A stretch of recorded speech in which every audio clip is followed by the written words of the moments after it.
Congratulations on Salamat your po. solo concert. I heard it was sold out na raw in just a matter of 2 days. Partida, bagyo pa. Oo nga po eh. Oo. Anong I, pakiramdam? I felt so happy kasi hindi ko po to in-expect sa tao. Tsaka po, really feel blessed po. Why are you excited for your concert on Saturday? Excited po ako kasi ito po yung first ever solo concert ko po dito sa Pilipinas. And I'm very excited to show more of what I can do aside from what I did on The Voice. Right. Is this a dream of yours? It is, it is. Kwento mo sa amin, kailan mo yung parang inisip na parang someday gusto kong magkaroon ng sarili kong concert? Well, since I was a very little child, I've always dreamed of having my own shows, my own concerts, not only in Canada where I live, but all over the world. Nung bata ka, anong ginagawa mo? Anong mga sinasabayan mo? May hawak ka bang suklay? Paano, Ah, paano ka kumakanta nung bata ka? I would just sing along with the TV or I would sing along with the radio in the car, Mm-hmm. and that's kind of how I started to sing, and that's how my parents uh, kind of knew and they found I could carry a tune. Okay. Ano Yeah. yung mga sinasabayan mong kanta nun? Well, noon po, bago pa po si Miss Sarah Geronimo pa po noon. So then we bought a copy of her first ever album, Mm. and then I just sang along with all the songs, and Lahat yun. opo. Oh. And but the first song I really memorized the first was Forever's Not Enough. Forever's Not Enough. Yes. Yun din ba ang paraan mo, Darren, para matuto ka ng Tagalog? Um, sa bahay po kasi talaga, my parents would always like me to speak Tagalog. After school, they would say, "Oh, wala ka na sa labas, mag-Tagalog na tayo kasi nasa bahay na po kami." Mm-mm. So that's kind of how I got used to Tagalog. Ano naman yung Tagalog song na una mong natutunan? Hmm. I can't, I think it's Sa Iyo by Coach Sarah din po. Yun ang sinasabayan mo. Yes. With dance moves na yun, ha? I tried. You tried, you tried. Yeah. Pero nung bata ka pa, Darren, yung mas younger age pa, madalas kang sumali sa contest. Well, actually, I started doing contests when I was 10, but I started doing front acts when I was 8. Okay. Yeah. Front acts kanino? Local artists that came to Canada like AG, Sir Martin, Ate Vice, lahat po. Coach Bamboo. Ayan. So nakikita mo na sila noon. Yeah. Ano nasa isip mo parang nag-front act ka sa kanila? It was an honor to be there, and when I would get to meet them backstage, it was really cool. And now po, kasama ko na rin po sila sa isang network sa ABS po.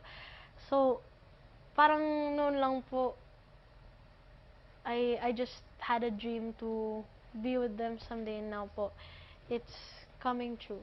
Okay. Opo. Tama ba yung narinig ko, Darren, na parang dati daw, pag sumasali ka sa mga contest, hindi ka lagi nananalo?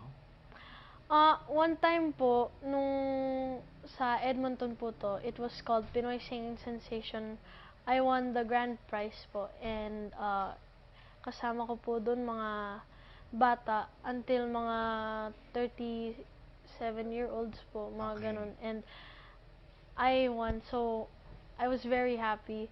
And then that was when I was 10. And then in 2012, I joined. It was like American Idol for kids in Canada called The Next Star. Okay. And I was 11 years old. And it was really cool because it was televised on TV and everyone knew about it from the west coast to the east coast of Canada. So it was really cool because in public people would recognize me.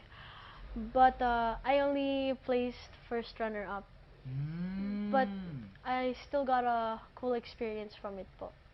Anong naramdaman mo na first runner-up ka lang?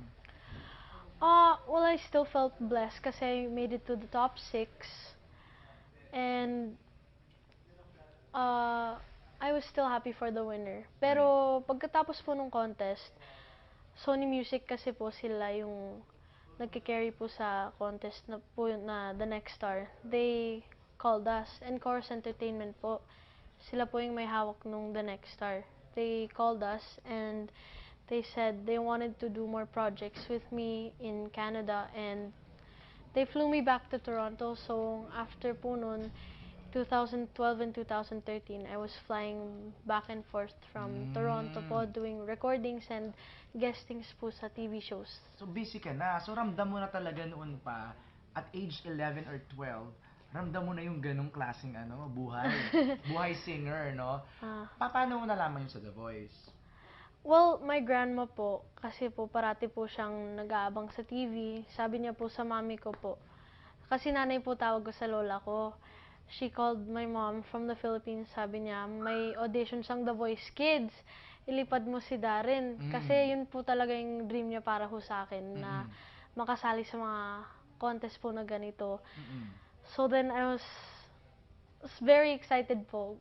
Sinasabi ko po, empake na po tayo, lipat na tayo sa Pilipinas. Pero alam ko po na gastos din po yun para kay mami at daddy po. Pero hindi ka ba kinabahan kasi hindi mo teritoryo? Lumaki ka sa Opo. Canada, di ba?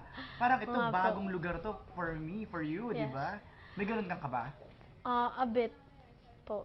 Kasi I didn't really know how it was like in the Philippines. Yeah. Although I could watch these contests on TFC, I was still nervous. Right. Opo. So, nangyari ang The Voice, first runner-up ka ulit.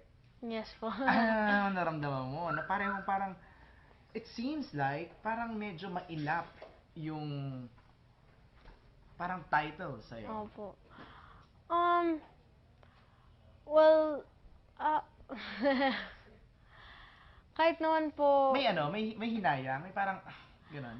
yes naman po, kasi marami rin pong sakripisyo yung mga magulang ko po, yung mga taong sumusuporta po sa akin kagaya ng family, friends po, tsaka yung mga supporters ko po, talaga.